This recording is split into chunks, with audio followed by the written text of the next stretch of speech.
Hey guys, it's your girl Tara Crush back with another review, and this time it is for Sistas. O-B-E-T-E. Sistas. O-B-E-T-E. Six. Okay, let's. I don't know. I don't know why I do it. I don't know. I'm sorry.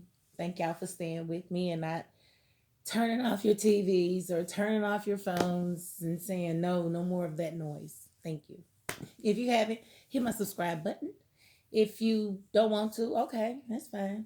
But thank you for watching. Okay, so today's episode started with Andi being Andi, and I'm going to try to use more of my vocabulary. I have grown tired of calling Andi the D word. I feel like I've been quite redundant in calling her the D word. It starts with the D and it ends with the B. And I just want to use other terms. So hopefully I can make it through this entire video without calling Andi the D word. Okay, so it started out with Karen trying, basically busting Andi in a lie because she's just been lying all day. He ain't called me. Now I'm gonna go home, go sleep, just lie, lie, lie, lie, lie. And so she shows up. Gary's on his way out. Mind you, he just proposed to her, and she's looking, oh, it's a ring. Oh, I should be married by now. She is so naive, um, desperate. Because you're definitely desperate. If somebody bruises your ribs because they are so angry and love you so much, but that you are making them get out of your life, that they bruise your ribs and you feel like this is a person that you could actually be with. And I don't like how they try to use Aaron to get to Karen about Gary. No, she already knows he's not. Good people don't do bad things. Mind you, he already cheated on his wife with her. He's already been abusive. He's already controlling. She sees all of these things. He's jealous as who know as I don't know what.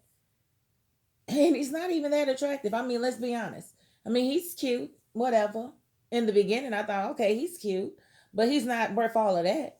Mm-mm. Nope, not the way he treats her. And I don't know how she sees. She said, "We're happy." How are you happy? You're not even together.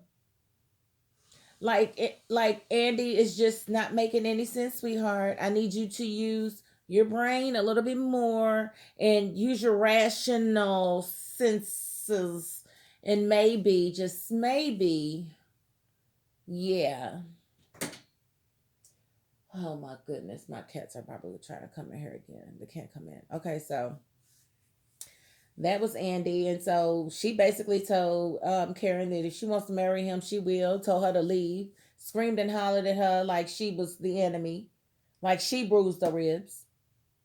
And yeah, go on in the room with your little crazy self. Yeah, that's the cat coming in here trying to meddle. If he starts crying, I gets in the camera, then just don't bother.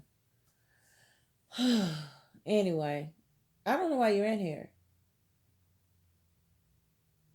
What? No, no.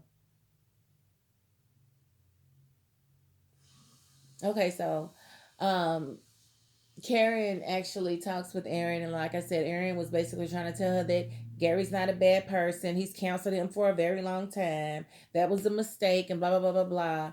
No, I don't like that. And like I said, I don't like Aaron, and I don't like the fact that she was on her way to the bank and it still ain't made it to the bank to get the pictures to see who actually used her card. But did that scare you, Omar? Did I scare you? Huh? Yeah, I know because you looked at me like I was scaring you. Sorry, guys. Okay, so I'm not talking to you. I'm talking to them. I'm so sorry. Okay, so yeah, the bank, like what is going on with those pictures? Okay, so Gary got out. We saw that Fatima basically put Hayden in his place and said no, and I'm gonna come with you with everything I got if he ain't out by tonight. I need my meat. She want that meat home, honey. She said my neighbor's ring doorbell couch. you know, oh boy putting it in the truck. So she had her proof and he made it happen. He made sure Zach got out of there. And I don't know what happened with the credit card charges. They just told him he was free to go. So I don't know what that means, but I know he better not leave that whole situation as long as he's done dragged it out. Like, I mean, come on, Tyler. Sheesh. Let's see who used this card. Because I still think it's gotta be Aaron. It's gotta be Aaron or someone associated with Aaron. Maybe the first lady person. I don't know. But somebody used that card and it wasn't Gary. I mean, I'm sorry, and it wasn't Zach. And so he shows up, and I guess they about to cuddle or whatever. They just need to have sex. Okay, so Sabrina finally gets her life, and she goes out with Jacoby. She meets him at the bar or whatever.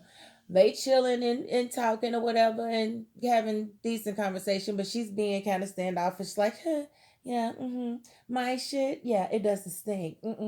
So she's doing this number, and he's like, well, I know you want me. He's one of those, and it's like, ugh, I would have definitely put him in the friend zone. He would not have made it to my house, but she let him come over, and apparently they had drinks, and she sent him on his way because she was probably feeling some type of way because she really do need some meat, and so she gives him a hug, and I guess the hug she could feel his manhood, and he was sitting at attention, attention, attention, and she was like, "Whoa, okay, so." That wasn't your cell phone? No, it's not my cell phone, baby. Yes, I'm just happy to see you.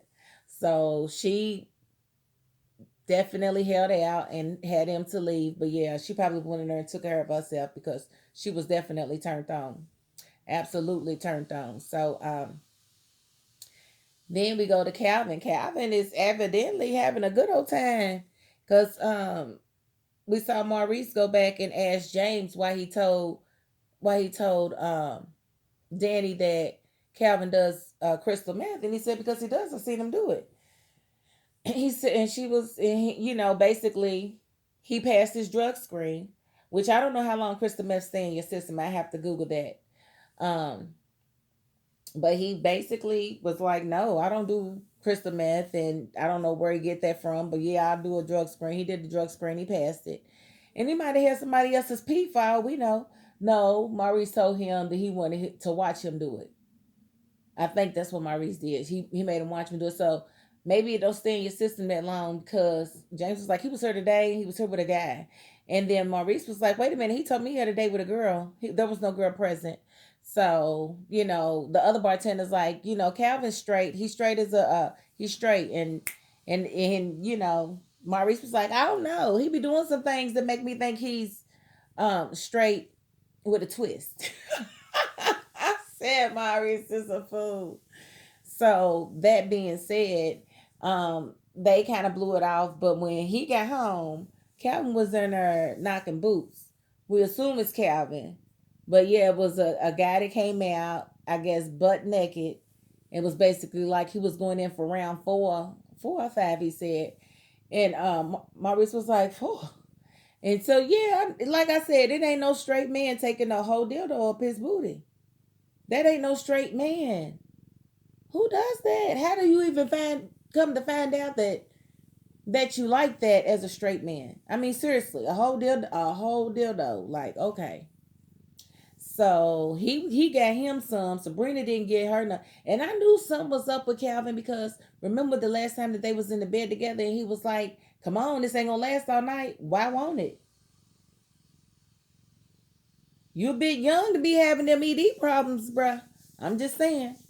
I'm just saying. So that was that. So Sabrina's got. I don't know if Maurice is even gonna tell her what happened.